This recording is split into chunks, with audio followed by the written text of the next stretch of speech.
ప్రతి రాష్ట్రంలో ఒక దత్తక్షేత్రం ఉంది.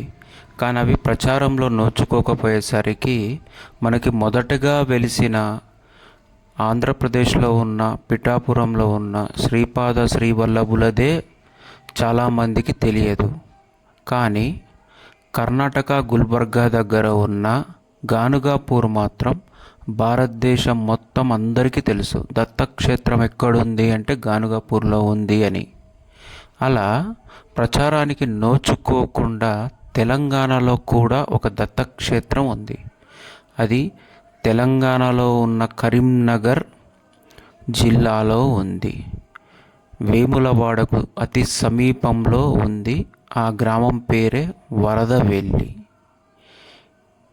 ఇది ప్రచారానికి నోచుకోక తెలంగాణలోనే చాలామందికి తెలియని దత్తక్షేత్రం.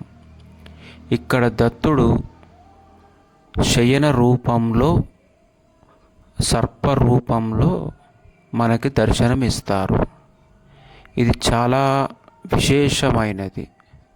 ఎలా అంటే వెంకయ్యదూత అనే ఒక భక్తుడికి సాక్షాత్కారం ఇచ్చి తనని దత్తుల వారిలో ఐక్యం చేసుకోవడానికి రాహు రూపంలో అవతరించి తనని ఐక్యం చేసుకొని అక్కడే వెలిశారు స్వామివారు. ఇది మిడ్ మానేరులో ఉండడం వల్ల చాలా ముంపు ప్రాంతం అవ్వడం వల్ల వరదలప్పుడు అక్కడ గ్రామాలన్నీ ఖాళీ చేసి వెళ్ళిపోయారు. దానివల్ల ప్రచారం జరగకుండా కూడా ఉండిపోయింది. ఇలాంటి క్షేత్రమే మీరు చూస్తున్నది ఇప్పుడు. ఈ క్షేత్రం దర్శించడం వల్ల మీకు కలిగే ఫలితాలు ఏంటి అంటే, మీకేమన్నా కోర్టు కేసులు ఉండి అవి త్వరగా తేలకపోతే ఇక్కడ దర్శించుకున్న తర్వాత వెంటనే దానికి ఒక పరిష్కారం దొరుకుతుంది.